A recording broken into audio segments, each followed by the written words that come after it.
मोहन सोहन दो भाई थे। सोहन चला जाता है बाहर पढ़ने के लिए। वहाँ उसे शीला मिलती है। वह शीला से बात करता है, फिर उससे शादी करता है और शादी करके घर चला आता है। शीला कहती है कि क्या तुम्हारे भैया हम लोग को मानेंगे और हमको स्थान देंगे अपने घर में। तो सोहन कहता है हाँ, क्यों नहीं, मैं भैया से बात करूँगा, तुम चलो। और कहकर वह उसको लेकर घर आता है। दरवाजा खटखटाता है तो उसकी भाभी कहती है अरे रुको, आ रही हूँ, कौन है।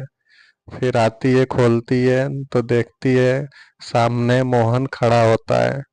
वह मोहन को एक ही नज़र से देखती रहती है, फिर पूछती है कि अरे मोहन, अचानक कैसे घर आ गए, क्या हुआ पढ़ाई का, क्यों इतना जल्दी कैसे आ गए। वो कहता है कि हाँ, कुछ सिचुएशन ऐसा था कि घर आना पड़ा, और सारी बातें बताता है। फिर उसके बाद वो कहती है कि चलो ठीक है, आ गए तो बहुत अच्छा लगा तुमको देख के। और फिर मोहन कहता है कि भाभी घर में नहीं बुलाओगी, बाहर ही बात करती रहोगी। तो फिर कहती है अरे मैं तो भूल गई, ये लड़की कौन है जिसको तुम साथ ले आए हो। मोहन कहता है कि पूछ लो उसी से। वो लड़की कहती है कि मैं इनकी पत्नी हूँ, मैं शादी करके इनके साथ आई हूँ। वो चौंक के देखने लगती है, फिर कहती है कि बताया नहीं तुमने। फिर सोहन को बुलाती है, कहती है ए जी सुनते हो। सोहन आता है और अपने भाई को गले से लगा लेता है। कहता है मोहन, कैसे हो, ठीक हो ना, कितना जल्दी आ गए, पढ़ाई वढ़ाई कैसी रही, ठीक ठाक रही ना। फिर पूछ के और कहता है ये कौन है, तो बताती है उसकी बीवी कि ये शादी कर लिया है और शादी करके घर पे आया है। सोहन कहता है ठीक है मोहन, कोई बात नहीं, चलो अच्छा है, कोई बात नहीं। फिर मोहन अपने भाई की तरफ आगे बढ़ता है और भाई का आशीर्वाद लेता है। उधर गांव के लोग तरह तरह की बातें करने लगते हैं कि ये सुनते हो, उस मोहन ने शहर की लड़की से शादी कर लिया है। यह कह के वह तरह तरह की आपस में बातें करने लगते हैं। वो लोग आपस में कहते हैं इससे तो गांव का माहौल खराब हो जाएगा, हर कोई इसी तरह से करेगा। सोहन ने अपने भाई को अच्छी सीख नहीं दी। यही लोग आपस में सब बात कर रहे होते हैं कि ये अच्छा नहीं हुआ, मोहन ने बिना बताए बिना शादी कर लिया, अब गांव का माहौल भी खराब हो जाएगा। वह शहर में गया और देखो क्या करके वापस लौटा है। सारे लोग आपस में यही सारी बातें कर रहे थे और बातें करके फिर वो घर चले जाते हैं। रात होती है, मोहन अपनी बीवी के साथ सो रहा होता है। तभी शीला को अचानक प्यास लगती है। वह सोए सोए पानी मांगने लगती है। वह जोर जोर से पानी मांगती है, लेकिन कोई उठता नहीं है। मोहन साथ ही में सो रहा था, लेकिन एक भी बार वो सुनता नहीं है। जबकि शीला नींद में ही वो पानी मांग रहे थे कि मुझे पानी दो, प्यास लगी है। यह कहते कहते उसकी आत्मा निकल जाती है और पास में रखे घड़े के पानी में जाकर घुस जाती है। तभी सोहन की पत्नी उठती है और किचन की तरफ जाती है। किचन की तरफ जाती है तो देखती है घड़ा खुला था। वो कहती है ढक्कन किसने हटा दिया, लाओ ढक्कन बंद कर दो। और ढक्कन को बंद करके आ करके सो जाती है।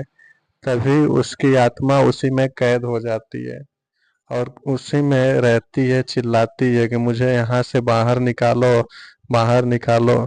शीला की आत्मा उस मटके में कैद हो जाती है। सुबह मोहन उठता है तो शीला को जगाता है, कहता है शीला उठो, सुबह हो गई, उठो। लेकिन शीला उठती नहीं है, वह बुलाता है बार बार, उठो शीला उठो, सुबह हो गई, उठो। लेकिन वह एक भी बार उठती नहीं है, वो थोड़ा भी हिलती डुलती नहीं है। उसको हिलाता है लेकिन वो हिलती डुलती नहीं है। फिर वो अपने भैया भाभी को बुलाता है। आवाज उसकी सुनकर उसके भैया भाभी आते हैं। फिर उनको सारी बातें बताता है कि शीला उठ नहीं रही है, मैं सुबह से ही उठा रहा हूँ। वो लोग सुन के और फिर देखते हैं कि हाँ ये तो शीला उठ नहीं रही है। बताते हैं कि देखो मोहन, शीला की मृत्यु हो गई है, वो अब मर चुकी है, अब कभी नहीं उठेगी। उसकी भाभी भी उसको समझाती है लेकिन वह रोने लगता है। वह जोर जोर से रोता है कि शीला कैसे मर सकती है, शीला मुझको कहीं छोड़ के जा नहीं सकती है, वो कैसे मर गई, ये कैसे हो गया। वो समझ नहीं पाता है और खूब रोता है।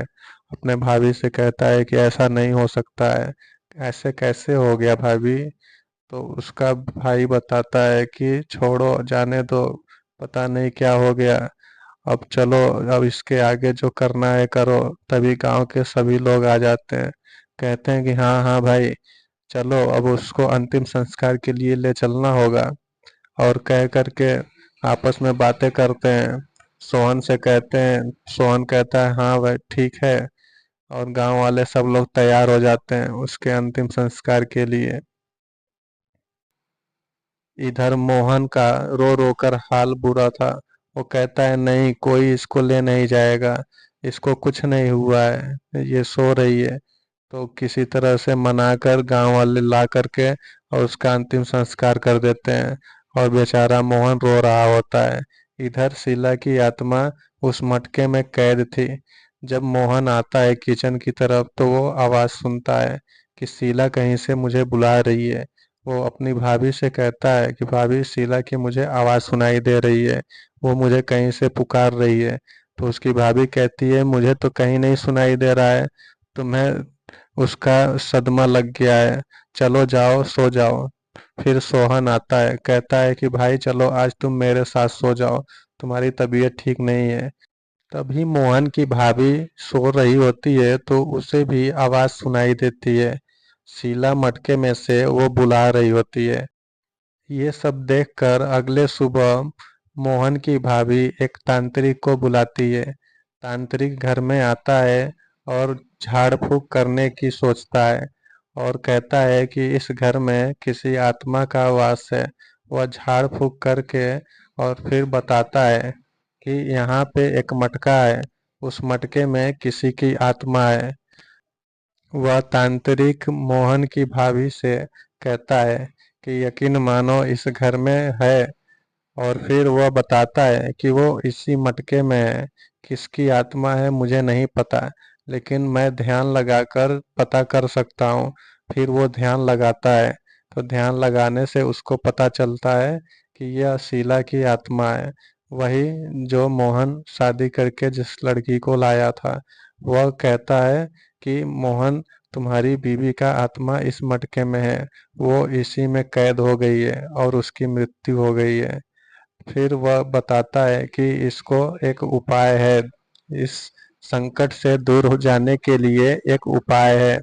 तो सोहन कहता है कि क्या है पंडित जी, क्या है। तो वह बताता है कि तुम्हें रात के समय में अपने घर से बाहर जाना होगा इस मटके को लेकर के। तो मोहन उस मटके को लेकर के जाता है और ले जाकर पेड़ में बांध देता है। लेकिन मटका ऊपर से गिर के टूट जाता है और चुड़ैल उसमें से बाहर निकल कर आ जाती है। और वह एक एक लोगों को मारने लगती है और बदला लेने लगती है। जिन लोगों ने उसे जलाया था वो सबसे बदला लेने लगती है। मोहन उससे पूछता है कि ऐसा क्यों कर रही हो। तो कहती है मैं किसी को छोड़ूंगी नहीं, जिन लोगों ने मुझे जलाया है मैं सबको मार डालूंगी। इन लोगों ने मुझे जला दिया, मैं जिंदा थी मुझे जला दिया, और मैं मटके में कैद हो गई थी, मुझे इन लोगों ने जला दिया। यही कहकर वह वहां से गायब हो जाती है। मोहन घर आता है, अपने भैया को सारी बातें बताता है कि वो सबको मार डालेगी। फिर मोहन की भाभी फिर से उसी तांत्रिक को बुलाती है। वो तांत्रिक फिर घर पे आता है और कोई उपाय ढूंढने लगता है कि कैसे इससे छुटकारा पाया जाए। फिर उससे कहता है कि हाँ एक उपाय है, इससे छुटकारा पाने का एक उपाय है। तुम्हें उस मटके में फिर से उसको किसी भी तरह से बुलाना होगा। जब वो मटके में घुस जाए तो उसको ले जाके जला देना होगा। मोहन एक उपाय सोचता है और मटके में अपना हाथ फंसाने की नाटक करता है और चिल्लाता है, कहता है, शीला मुझे आकर बचाओ, मैं मटके में फंस गया हूँ, आकर मुझे बचाओ। यह सुनकर शीला, जो कि अब चुड़ैल बन चुकी होती है, वहां आती है और मटके में घुसकर उसके हाथ को बाहर निकाल देती है। तभी मोहन उस पर एक लाल कपड़ा लगा के बांध देता है और मटके को ले जाकर जला देता है।